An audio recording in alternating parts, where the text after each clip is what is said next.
So, আমাৰটো compartmental পৰীক্ষাৰ ব্যৱস্থা আছে। Dear student, welcome to my YouTube channel.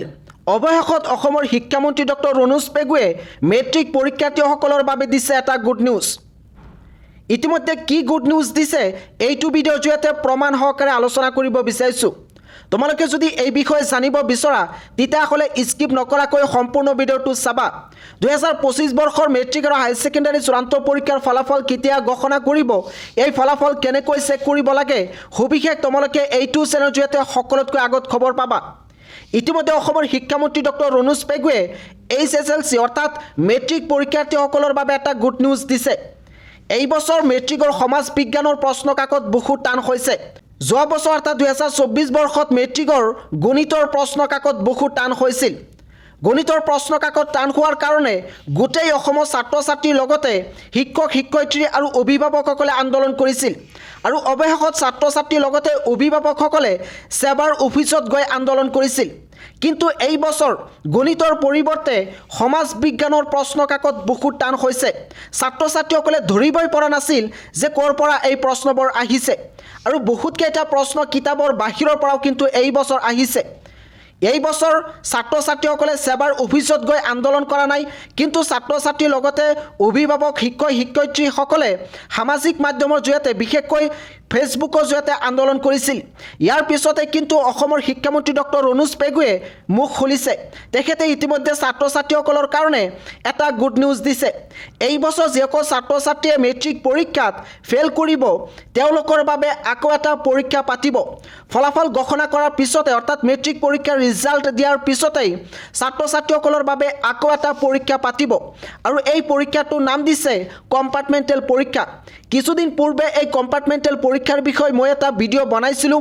সেই ভিডিঅ'ত মই বিতংকৈ এই কম্পাৰ্টমেণ্টেল পৰীক্ষাৰ বিষয়ে কৈছিলোঁ, কিন্তু বহুতে কৈছে যে আপুনি এইটো ফেক নিউজ প্ৰভাইড কৰিছে, কম্পাৰ্টমেণ্টেল পৰীক্ষা নাপাতে। কিন্তু আজি অসমৰ শিক্ষামন্ত্ৰী ডক্টৰ ৰণোজ পেগুৱে এইটো প্ৰমাণ কৰি দিলে যে এই বছৰ তোমালোকৰ বাবে এই কম্পাৰ্টমেণ্টেল পৰীক্ষা পাতিব। মই 2021 চনৰ পৰা এই মেট্ৰিক আৰু হায়াৰ ছেকেণ্ডাৰী চূড়ান্ত পৰীক্ষাৰ বিষয়ে নিউজ প্ৰভাইড কৰি আছোঁ। গতিকে তোমালোকৰ বাবে কম্পাৰ্টমেণ্টেল পৰীক্ষা পাতে নে নাই এইটো মই খাটাংকৈ ক'ব পাৰোঁ। যেহেতু ইতিমধ্যে অসমৰ শিক্ষামন্ত্ৰী ডক্টৰ ৰণোজ পেগুৱে কৈছে যে তোমালোকৰ বাবে কম্পাৰ্টমেণ্টেল পৰীক্ষা পাতিব, গতিকে এই বছৰ তোমালোকে নিশ্চিত হোৱা যে তোমালোকৰ বাবে এই কম্পাৰ্টমেণ্টেল পৰীক্ষা হ'বই। যদি এই বছৰ তোমালোকৰ সমাজ বিজ্ঞানৰ পৰীক্ষা বেয়া হৈছে আৰু ফেইল কৰাৰ সম্ভাৱনা আছে তেতিয়াহ'লে তোমালোকে এই বছৰ আকৌ কম্পাৰ্টমেণ্টেল পৰীক্ষা দিব পাৰিবা আৰু একেই বছৰত তোমালোকে ক্লাছ 11ত এডমিশ্যন ল'ব পাৰিবা। এই বিষয়ে অসমৰ শিক্ষামন্ত্ৰী ডক্টৰ ৰণোজ পেগুৱে কি কৈছে সেয়া শুনাই ল'ব বিচাৰিছোঁ। So, আমাৰটো কম্পাৰ্টমেণ্টেল পৰীক্ষাৰ ব্যৱস্থা আছেই। গতিকে কম্পাৰ্টমেণ্টেল পৰীক্ষা মানেই দুবাৰ পৰীক্ষাটো। গতিকে 6 মাহত যদি দিয়া যায়, CBSEৰ ক্ষেত্ৰত মই নাজানো, কিন্তু আমাৰ ছাত্ৰ ছাত্ৰীৰ সংখ্যা হ'ল 50 লাখ গোটেই অসমত। আমাৰ মেট্ৰিক পৰীক্ষা দিয়ে 4 লাখ, এইবাৰ দিছে 4,29,000। হায়াৰ ছেকেণ্ডেৰী পৰীক্ষা দিছে 3 লাখ ছাত্ৰ ছাত্ৰীয়ে। গতিকে ইমান বৃহৎ সংখ্যক ছাত্ৰ ছাত্ৰীৰ কাৰণে আমি বছৰটোত দুটা পৰীক্ষা পাতিব পাৰিম নে নোৱাৰিম। কম্পাৰ্টমেণ্টটো হৈ আছে, থাকিবই, আৰু তৃতীয় এটা পৰীক্ষা হ'ব নহয়, আৰু তৃতীয় পৰীক্ষাটোৰ পাছত চতুৰ্থ কম্পাৰ্টমেণ্টেলটো হ'ব নহয়, সেইখিনি আমি আলোচনা কৰি আছোঁ।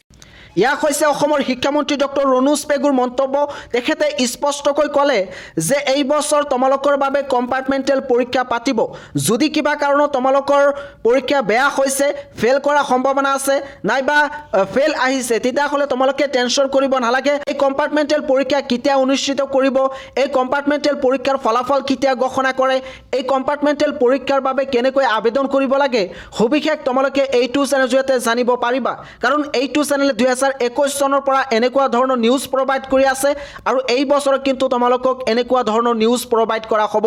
গতিকে পলম কিয়, এতিয়াই তোমালোকে এই চেনেলটো ছাবস্ক্ৰাইব কৰি থৈ দিয়া।